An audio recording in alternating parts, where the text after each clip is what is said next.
Welcome to Radio W.O.R.K.S. My name is Donia Youssef. I'm the award-winning author of The Monster in Mummy, and I am presenting tonight's show. I do hope you have enjoyed the episode so far with my show, which is called Storytime, which is every Monday at 6 o'clock. And I do hope you have enjoyed the session so far. For anyone who's new, who's listening in today, my name is Donia Youssef. I'm a mother of two very young children. I've got a little girl who's 3 and a little girl who's just turned 6. Being a cancer survivor, I wanted to give back. I want to share all the things which helped me get through and just make the lifestyle at home better, keeps me more positive.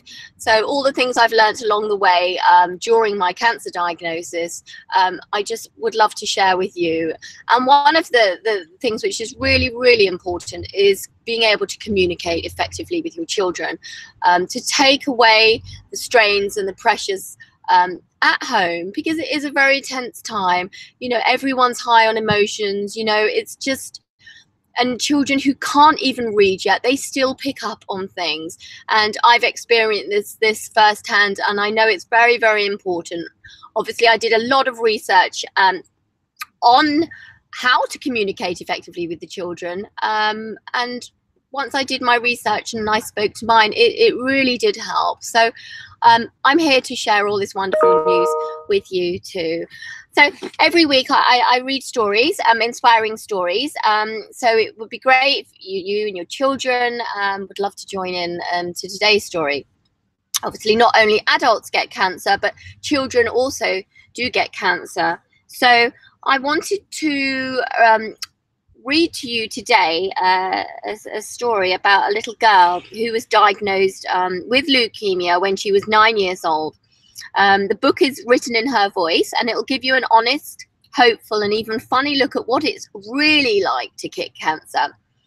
So if you or someone you love is battling cancer, we know there is a lot to learn, and we hope that this book specifically helps, equips, and encourages you. You may feel like you're lost in the dark, but look up.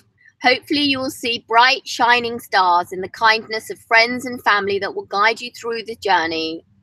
And as you travel, please note that you're not alone.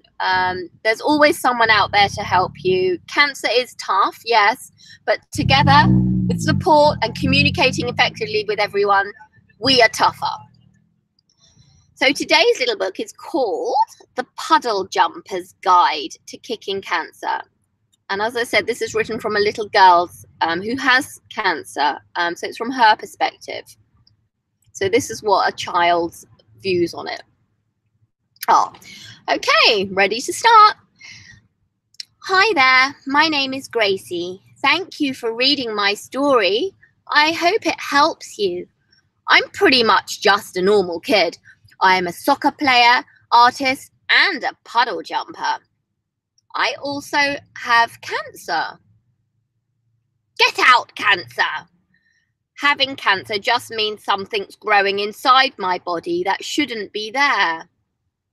Cancer can grow in anyone, even very young babies and very old grandmas and grandpas. It can start growing pretty much anywhere in our bodies. The cancer in my body is growing in my blood.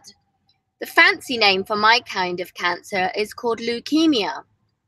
I have a friend whose cancer is growing in his brain, and another friend whose cancer is growing inside her bones. No matter where the cancer is growing, we've got to kick it out. It was scary to find out I have cancer, but I felt much better when I met my awesome team of doctors and nurses. They've gone to school forever to learn the best way to get the cancer out of my body, so I will be healthy again. My doctors and nurses are kind of like my very own cancer-fighting superheroes. Beat it, cancer. Get 'em, chemo. Some people get their cancer removed by a doctor in surgery, and others get special x-rays called radiation that wipe out their cancer. And almost all people fight their cancer with a special medicine called chemotherapy, or chemo for short. I get my chemo in lots of different ways. Sometimes I have to either swallow pills or drink medicine. It tastes really gross, but I know it's kicking out the cancer, so I do it anyway. Other times I have to get shots and they hurt, but I know the chemo is hurting the cancer more. To make it easier to get some of my chemo, my doctor put a special gadget under my skin, and it's called a port. My doctors and my nurses are able to put the chemo straight into my blood through this port. It's kind of like filling up a jug of water with a hose pipe. The port is just under my skin, below the front of my shoulder. Now that the skin over the port has healed, I don't even notice it's there. But I'll keep it under my skin until all the cancer is gone. You can't see it, so it's my secret weapon to kick cancer. Chemo does a great job kicking my cancer out of my body, but the bad news is that chemo also sometimes makes my head hurt or makes me feel sick to my stomach.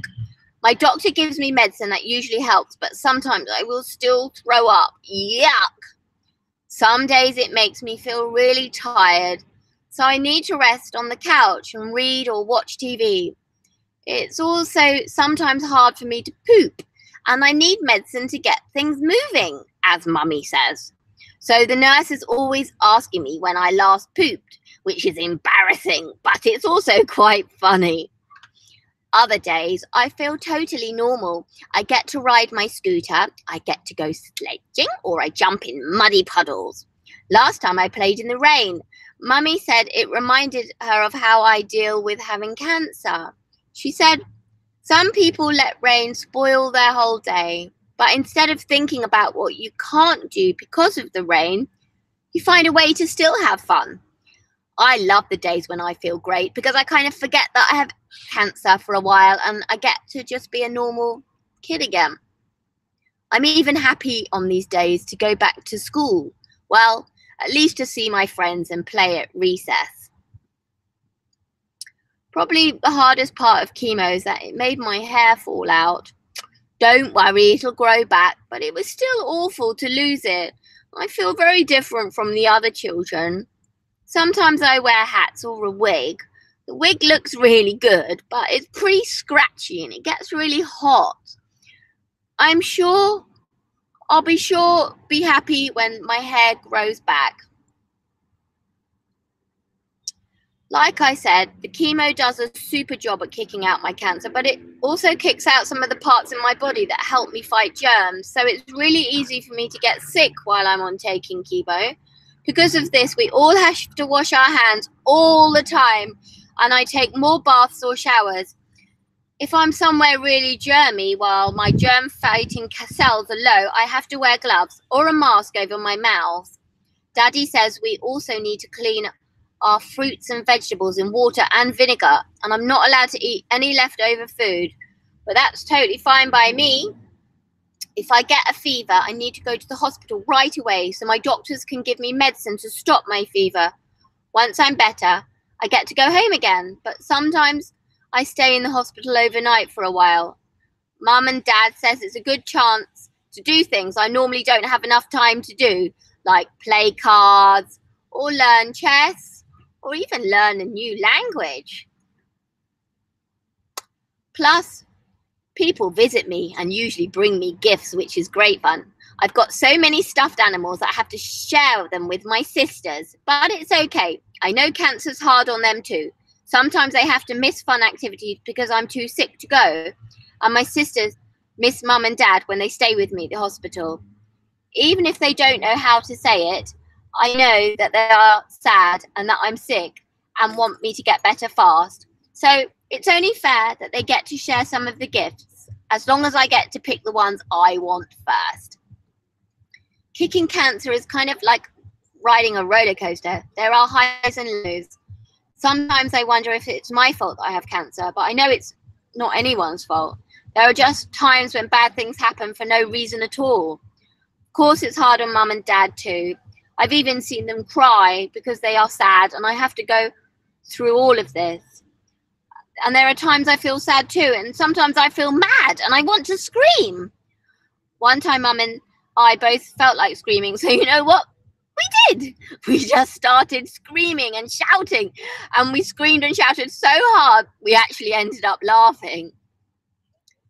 Since kicking cancer is hard work for our whole family, Mum and Dad make sure we still do a lot of fun things together.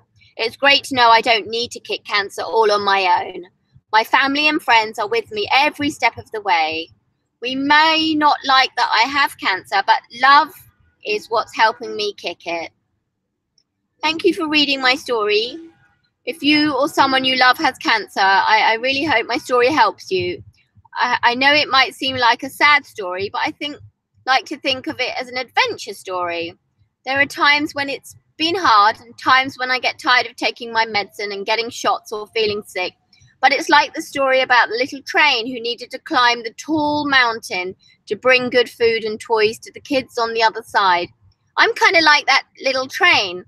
I have to do something I've never done before. It's a little scary and I have to be brave and do it anyway. But I'm not alone. I have a huge team of doctors, nurses, pastors, families, friends, and even people I haven't ever met before wanting to help me and get over this mountain and kick cancer. Yes, cancer is tough, but together we are tougher. So there we are, a little story straight from the heart of a little 9-year-old who's going through battling cancer, bless her. So we're getting it from all perspectives of life now. But I really do hope that story has given some inspiration, a beautiful written story by a 9-year-old who's battling leukemia. So here we are again. Back to anyone wishing to come and support at the Monster and Mummy. It is down at Greenwich Waterstones this Saturday, the 7th of July, between 12 and 2 p.m. All are welcome, free event. You'll get the opportunity to meet myself and receive a hard copy of The Monster and Mummy. It'd be great to have your support down there. We do have all the charities supporting us. And obviously you'll get to meet some of them as well down there on Saturday too. If you could all kindly RSVP via the website, which is at www.themonsterinmummy.com, so we can allocate numbers for you, and it'll be wonderful to see you down there. Thank you ever so much for listening in today's show. Please join me back 6 o'clock next Monday for more inspiring stories. Have a fabulous week all. Thanks ever so much. Take care. Bye bye.